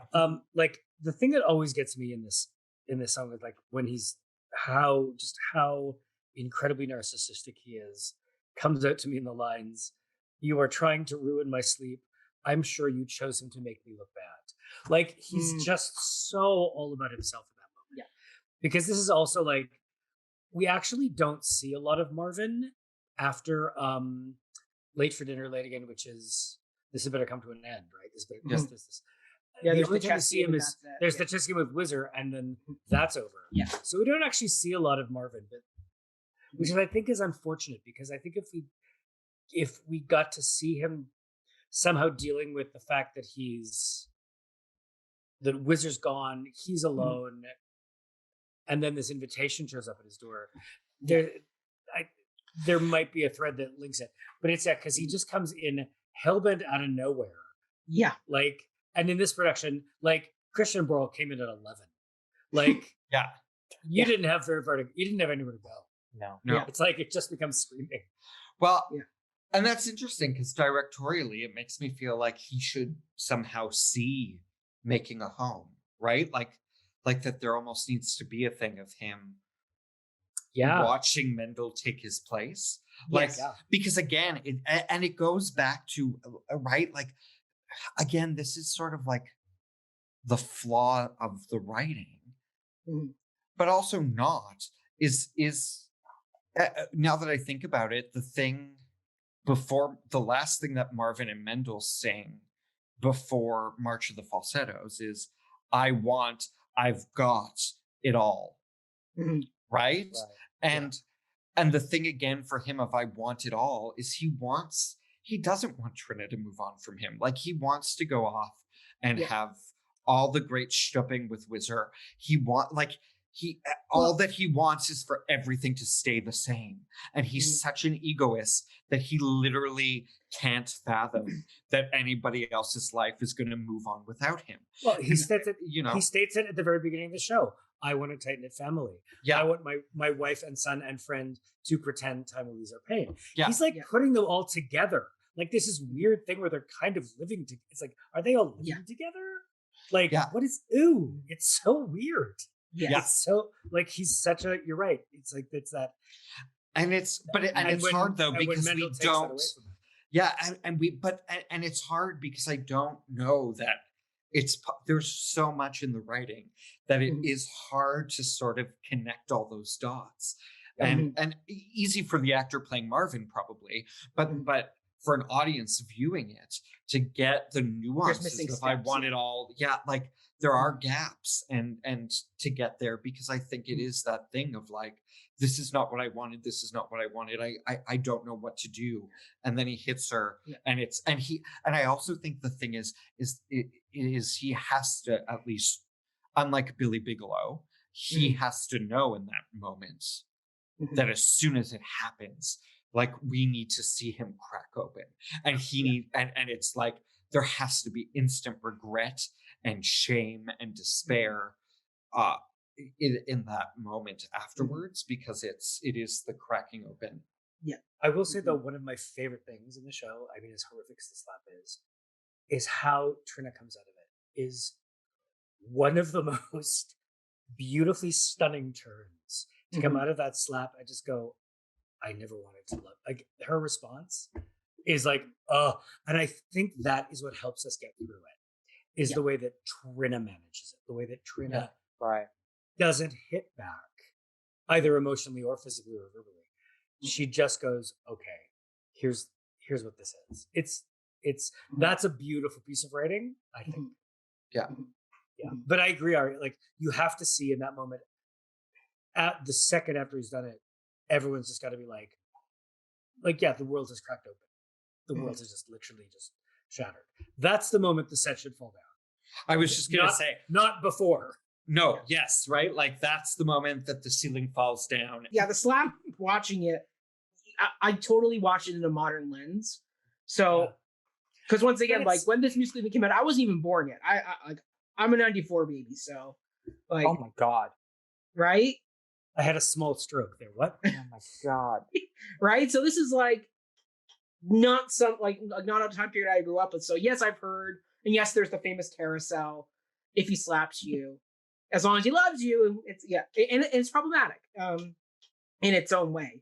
But the slap is just such a it's a tough. It's impossible to not view it. It's impossible to not view it through a modern lens now. It's right. We can't. We can't. Like, it's so tough, and I mean, like, even after the slap happens, and I get Act 2 works really hard to make you sympathize and care about Marvin in Act 2, but there's still always a part of me in the back of my head that goes, nah, he slapped Trina, and there's part of me that just can't fully get past that moment. Like, I remember watching it the first time, like last summer, for the podcast, and I just went, I don't know how I can fully support Marvin or continue to invest in him, even with Father Son, which, as I said, one of my favorite songs, even though I question its placement. I mean, I like the way Ari framed it, where it's or either it's him leaving to go, see you later, son, like, I'm out, like, for a bit, and this is my final message, or this is the first time after 2 to 3 weeks coming back.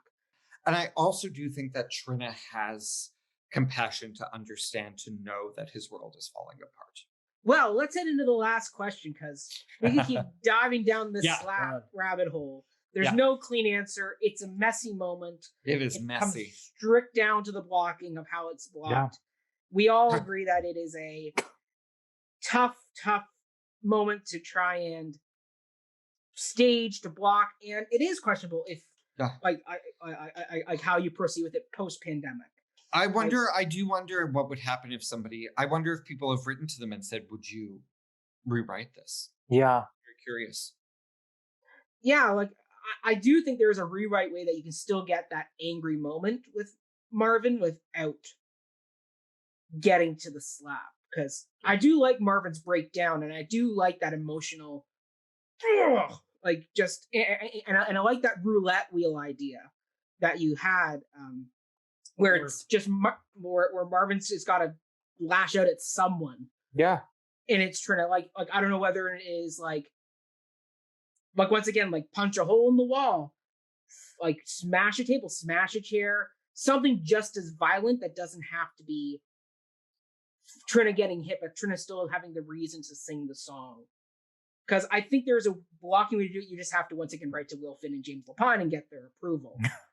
And maybe renaming the song Marvin Slaps Trina.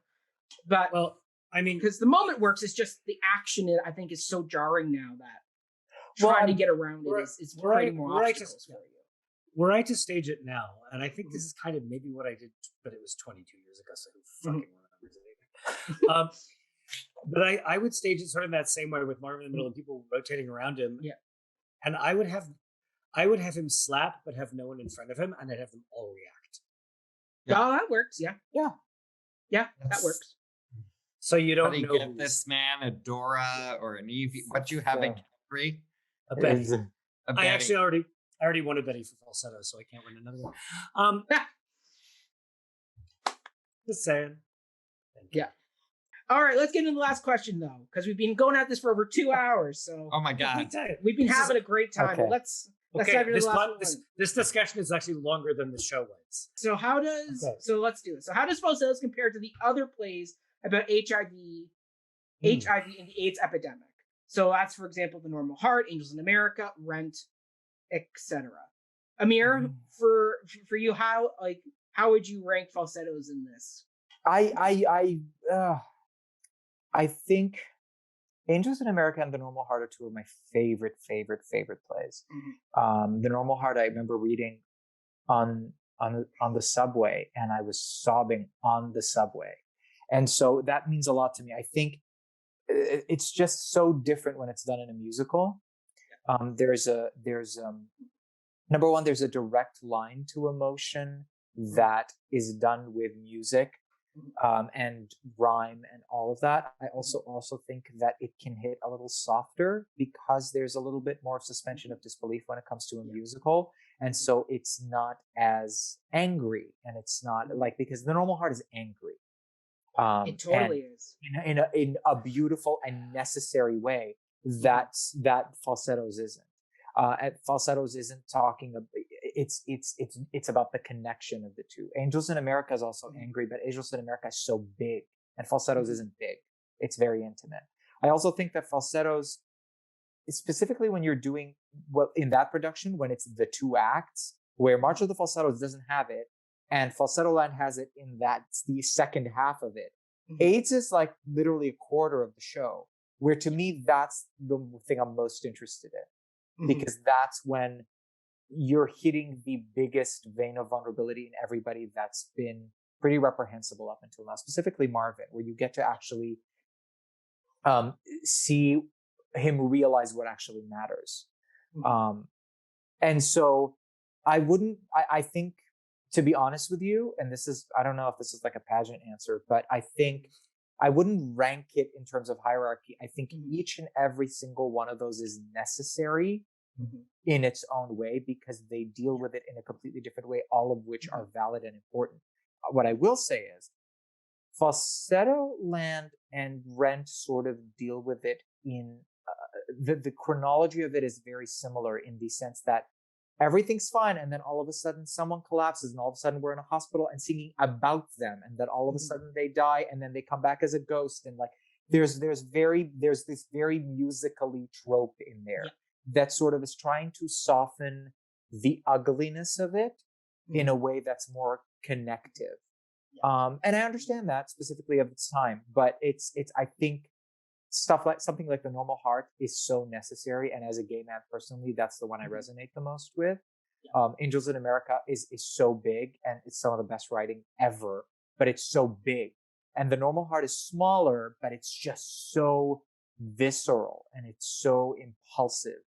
And I think Falsettos is just very important in a very different way. That's what I'm saying. Yeah, I agree with you. I think one of the things that's interesting is exactly what you said, is it doesn't really, I don't even think you could even make the argument that, is it really a musical? Is it about AIDS? It's like, as you said, AIDS comes in pretty late in the game. It's not an act one at all. And for me, the difference, again, I don't think ranking them is hard, because they're all so very, very different. But one thing I would say about Angels and Normal Heart, and even Rent a little bit, is they all put the disease within a political context. And Falsettos doesn't really address the politics. What it does is it puts it in a context of family.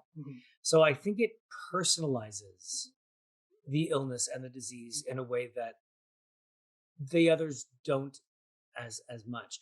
And in fact, you could change, if you changed what Wizard's dying of to cancer, wouldn't really change the show very much. No. You can't do that in Angels in America. You can't do that in The Normal Heart. You can't do that in Rent. Right. So I think that, to me, is the difference, is, it addresses the time, it addresses the reality of a disease that only a gay man at that time, not even though it wasn't only gay men, but at that time it was a gay disease. So that to me is kind of where it sits. Is it person? It's about a family's reaction, not a political or societal reaction, Right. to the disease. Mhm. That's my 2 cents. I would say though that for Roy Cohn, he was dying of cancer. So Oh yeah, liver cancer. Liver cancer. Wow. yeah, liver cancer, Wow. right? Liver cancer. No. It's the Right. best part. I love that. So what I think is interesting is, to me, Angels in America has the exact opposite problem of Falsettos, which is that the first the first part is a work of pure Spectacular. genius, and then Well the put. second part gets to a point where I'm like, what's going on with the angels, and like Agreed. who Harper's on a plane to where, like what's happening Yeah. with like and the You lose second me. act just sort of unravels upon itself. Mhm. Just as That an was a great interesting thing, it's the opposite. Mhm. And I've seen Angels now twice live, like and I've seen the Normal Heart, like what's interesting to me is, as opposed to HIV Mhm. and AIDS plays, like it to me it's about queer works, like Mhm. that would actually be the umbrella Yeah. for me of all of them, Mhm. because it is like they're all necessary queer Mhm. works in the canon, along like. And I think, Mark, is it the Shadow Box? Is it the Shadow? Is that the Shadow one? box. The Shadow With Box. with the young With the gay, people at yeah. the hospice, and then They're all one dying. of They're all them's- dying of cancer. Yeah, they're all dying of cancer, but one of them, Yeah, it's it's not gay. cancer. Yeah, Yeah. one of them's gay. Like I think that's because I think that's the beautiful thing about Falsettos, is that it's just a musical about community, right? Like Yeah. it's that's all that it is. Whereas like Normal Heart and Angels are like Mark said, these major political epics. Even though Normal Heart is smaller, it's like you watch it span time, not 2 years. Like these are long epic journeys chronicling queer people in the midst of this epidemic. And Yeah. and Falsettos is this small, delicate moment in time. And in some ways that's the same thing with Rent, regardless of its many flaws. That I think too, Rent is like, I would equate Falsettos closer to Rent in a lot of ways, and I would take Falsettos over Rent any day, because it does feel more human, right? And it yeah, Rent starts to get a bit tropey, and and so does Falsettos, but it's a smaller, more delicate and intimate, specific piece. And so and there's new, oh gosh, well, I haven't read it all yet because it's huge, but it's like we just got The Inheritance, right, from Matthew Lopez, who also wrote like another great queer play, The Legend of Georgia McBride. Like, to me, that's the interesting thing, is watching queer voices continuously emerge and sort of telling these stories that are familiar, but that land in a different way, at different moments in time. When we did Falsettos 3 years ago, one of the things that I talked about, with Trump in office, like when we did it, Will and Grace had just announced that it was coming back onto TV. Drag Race was really just hitting its place in the zeitgeist. Like it was everywhere. It was pop culture. Boys in the Band was just about to happen. Like, it happened at a specific moment in time where it was like a very queer moment. But and I got asked in an interview of like, why Falsettos in the show from the 80s, and I was like, because we also do need these shows for us to see where we've been, to assess where we're at and where we need to go. And I think Falsettos, like Falsettos does it really beautifully for some things that then Angels in America does better for other things, and art does, and we need them all. So I don't think they can be ranked, but I do think that it is a classic. Like, they are these queer classics in the canon. And I think Yeah. you have to remember that, when I'm just looking something up, that when specifically March the Falsettos first came out, 1981, there was no queer content on television, people. Let me tell you, I grew up, there was nothing. So this is like, these works were groundbreaking. Just trying to figure out, like, when was The Normal Heart written? I have it. Hold on. Anyone know? Because this is like, but even like on Broadway or off Broadway, maybe more off Broadway, but this was the beginning. This was the beginning of the allowance of queer representation on stage, and to represent a family in this way, like, and a man trying to normalize 85. The Normal 85. Heart was 85. So this is before, right? Like, all of these things. This Falsettos is before Normal Heart and Angels and Rent. So William Finn was really like pushing envelopes. Well, and that's why, and sorry, that's why Falsetto Land got written, right? Yeah. It was because he wrote March of the Falsettos, and then the AIDS crisis happened, and then it was people saying to him, what happens to Marvin and Wizard in the AIDS crisis? Right. Absolutely. Yeah. I also think that I think it's very important, specifically of that time. I feel like it is ahead of its time in a way where you're showing the AIDS crisis without the neglect, without any character being like, ugh, or like having an issue. The conflict is nothing aside from the disease itself. It's someone gets sick and everybody gathers around him. And the idea of connection through that and having no conflict outside of that, which is essentially what Mark said, like nothing political, no misinformation or ignorance or hate or homophobia or any of that it's just this tragedy like surrounded by love is quite ahead of its time, because everything everything else that was written about AIDS was about the conflict and the hatred around it, as opposed to just the love surrounding it. So that's why I think it's super important. Yeah, and the fear, like even like Angels in America, there's so much about like Lewis. I played Lewis, and his fear of the disease is what drives him. Yeah. There's no fear of the disease, like no one's afraid. Like they're coming to the hospital, the kid is there. Yeah, they're touching him. It's quite. You're right. It's really, really progressive, even for 1990. That's really insanely ahead of its time. Well, just as a sidebar, if you haven't watched It's a Sin, watch It's a Sin, because it's harrowing and it's insanely accurate. Like that's what it was to live through that crisis, having lived through it. And just to juxtapose those, it's quite remarkable. I think it's also worth noting that Falsettos was on Broadway in 1992, and Angels in America didn't arrive until 94. Or 93. So like I think it had workshops and it had played in LA and whatever, but it didn't arrive on Broadway until 93. I just Googled it. I'm not looking at it.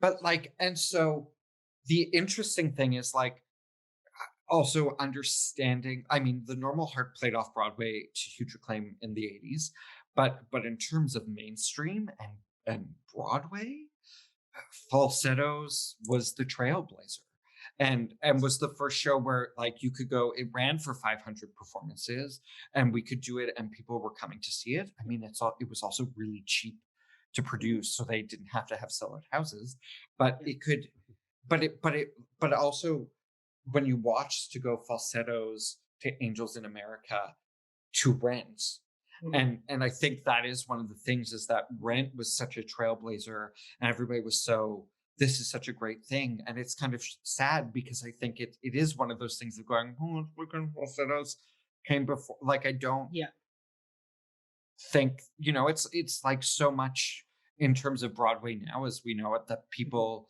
credit Beauty and the Beast and like sort of the Disneyfication of Broadway, and how that sort of led to a renaissance of Broadway and built the Broadway that we know today. I also think it's like Falsettos was a milestone in really It was. And I mean, the Leading producers, the when way. they were producing the original Broadway production, they were very, very active in making sure when they marketed that it wasn't just known as the gay musical. Mhm. They really hammered the family